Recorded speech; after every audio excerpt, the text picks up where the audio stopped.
Hello and welcome to the show. Now we start this week with what the First Gear team would thought would be the ideal car for me to review. So, on a cold and cloudy day at the test track, I was sent to find out what it was. Yes, it's a Fiat 500 Abarth, and I'm going to start off by saying that I'm not really a fan of front wheel drive cars. Having the front wheels doing the steering and putting the power down, while all the back wheels do is stop the car from falling over, has never really seemed like the greatest idea to me, so why companies make hot hatch versions with much more power is beyond me. I've also never really been a fan of the 500 either, and no amount of Abarth badges, body kits and wings are going to stop the car from looking just a bit too cutesy for my liking.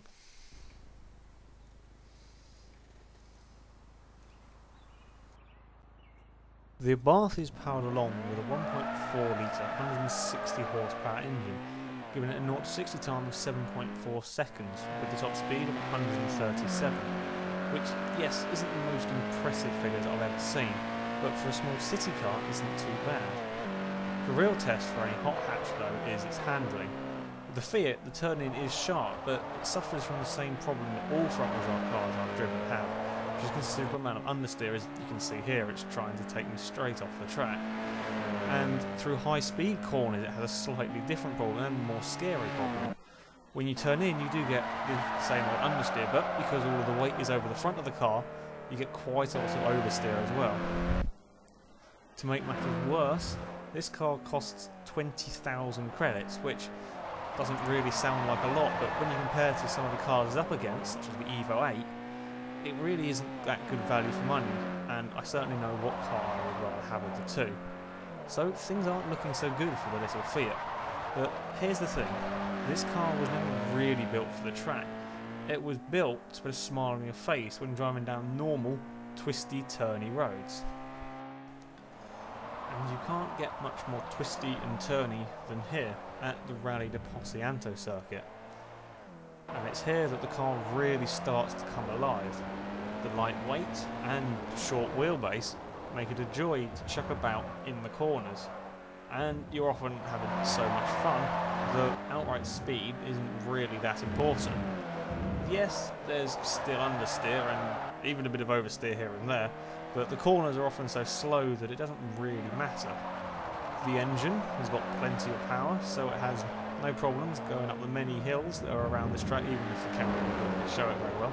And the brakes are pretty sharp, so if you're a little bit over-eager, it does still stop you. It was at this point that it suddenly dawned on me, this car might actually be quite good.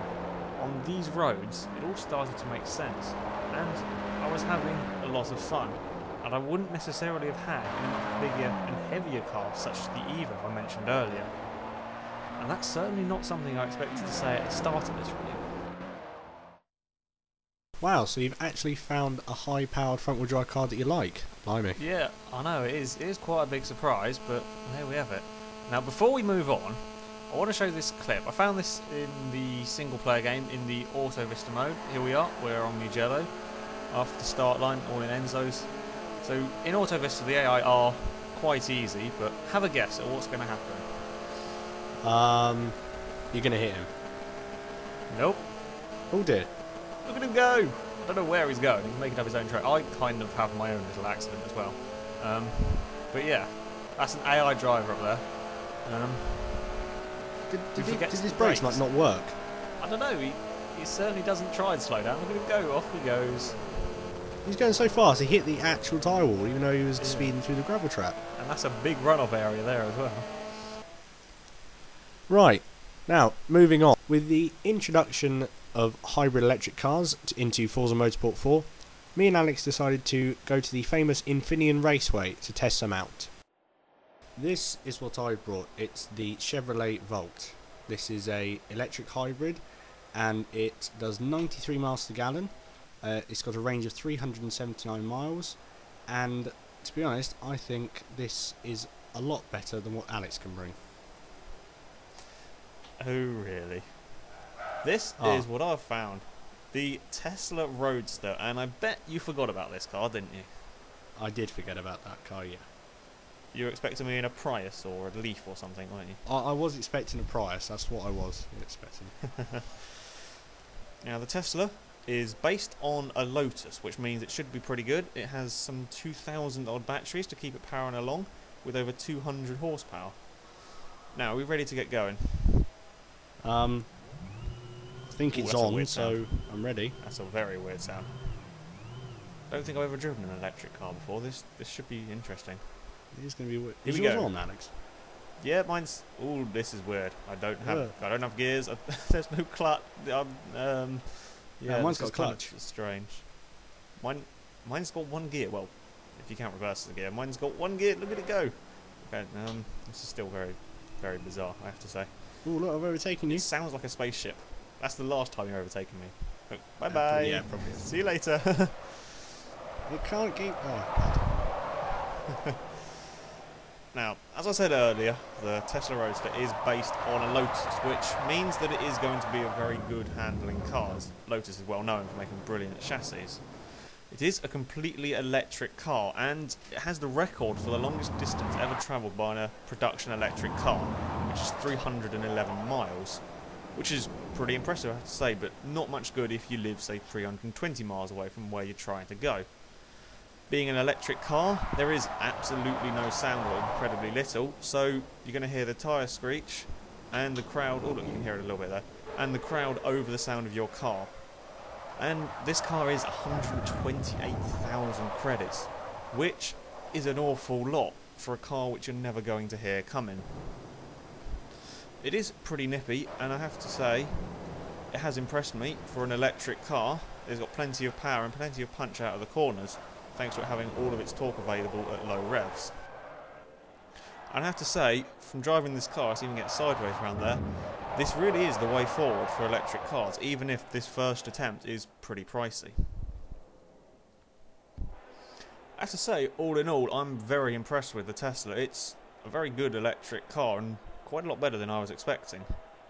Now, any minute now, or maybe quite a lot longer, where are you? Are you coming? You're meant to be coming part. Look, I see you in the distance. I would say I hear you, but I'm coming.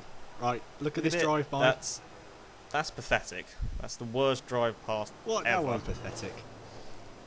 Anyway, this is the Chevrolet Volt, and like I said before, it does 93 miles to the gallon, which I think is probably better than what Alex's car can do. It has a range of 379 miles, as I also said before, which is quite a lot for an electric car, electric hybrid. It's, according to GM, the Volt can travel 25 to 50 miles on the electric motor alone, which is very impressive.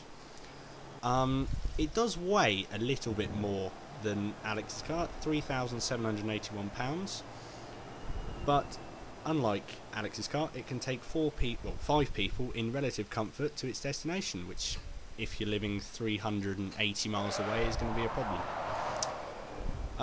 Anyway, the downside's over. I actually like this car, which is surprising. It is really comfortable, obviously it's really quiet, but you can't hear the road noise or anything. It's really good.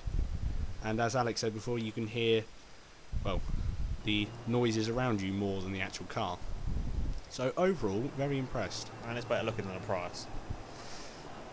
And it is better looking than the Prius, yeah. I think anything is, to be honest, but yeah, this is better looking than the Prius. I like the Tesla so much, in fact, that I brought it back here to England. Wait, hold on. That's not my car. What are you doing? I'm guessing that's you. Yes, it's me. Look what I got. What are you doing? This is my review. You're ruining my review. Go away. No, this is the Tesla's rival. Well, I think it is anyway. Lotus Exige, and I think it's better. Well, I guess there's only one way for us to find this out, isn't it? We're gonna have to do a race. Yes, we are. I was hoping you say that. Come on then, get your car turned around. You're facing the wrong way. Oh, I bet yours can't do that. No, but mine's not wasting fuel, so I'm saving the planet.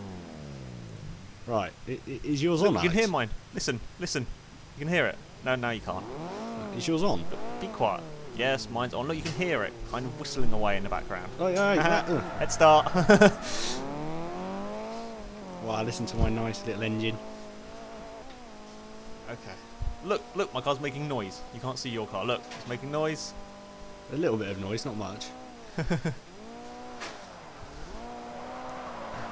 that car's nicely poised up and yeah, kind of. Look, you're taking all the cones out. Look at that. Yeah, well, it's pretty fun actually. You vandal.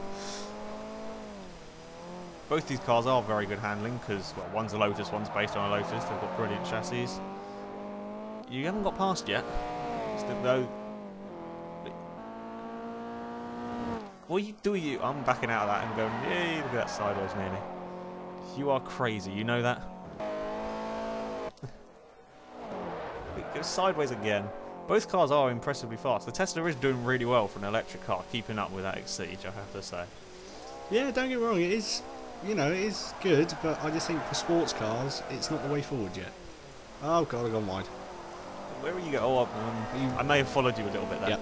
Never mind.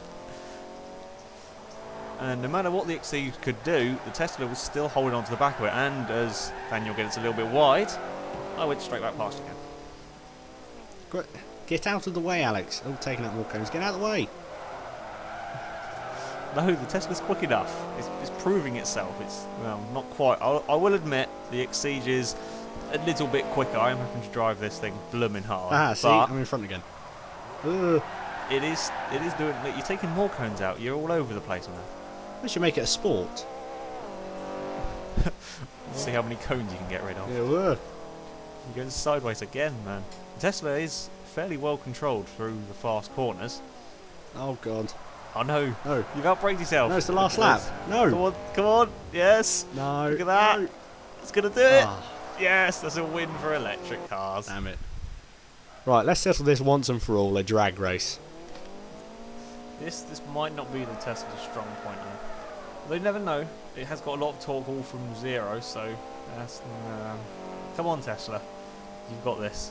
Maybe or maybe not. Oh, sorry. I'm sorry, Alex. But what? Sorry. What's going on? I'm losing. This isn't going to plan. What? I think all those batteries are weighing it down a little bit. Oh, quite a lot actually. It is, isn't it? Wow, my car's annihilating yours. Yeah, but you still got to bear in mind this is an all-electric car. It's not doing too badly. Doesn't matter. Alex, you could have gone faster backwards. Maybe I should have tried that. Maybe we'll try that next time. Yeah. Anyway, we haven't quite finished with that Fiat 500 you saw earlier. We figured that putting it around a lap of our track might be a little bit boring, as we know it's not going to keep up with an Aston Martin. But we do, however, have a slightly different idea. We would meet up with a group of 8 other people, and we're going to have a match of car football. Everybody was told strictly no contact, which didn't last very long. It was to be the Fiat 500 against the Citroen DS3. Whoa! Now, we say car football. This really isn't football. It's more like car rugby. It is car. Should we? Car rugby / football. Let's say that.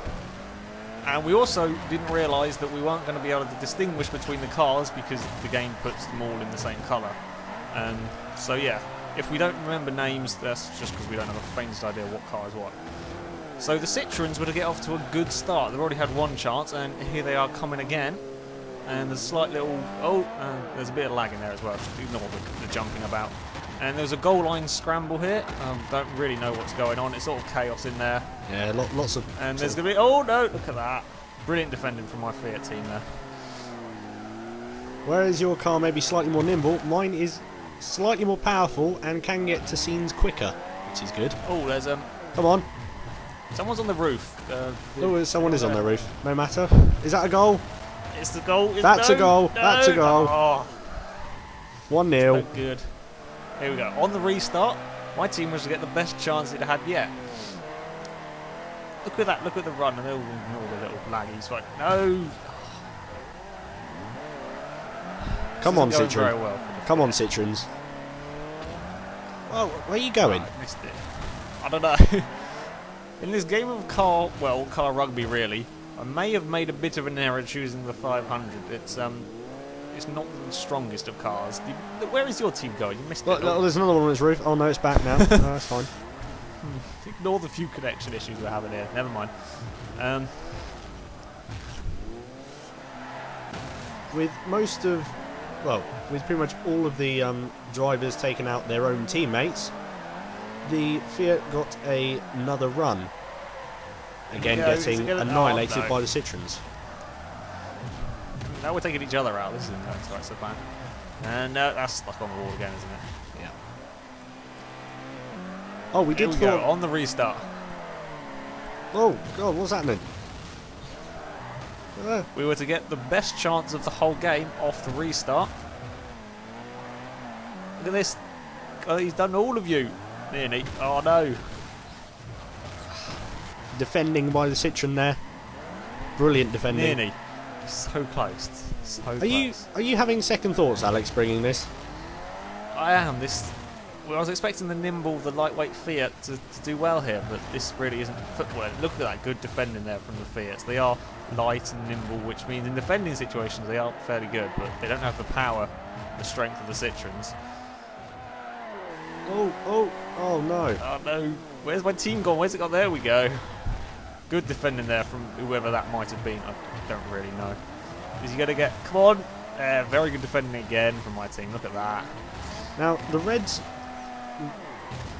During the chaos, one of the Fiats had got completely broken, so we were down to 3 cars. Look at the quality header there from the Fiat. Who's Now that's hitting stuck again, one of the Citroens? That's a yellow card. But,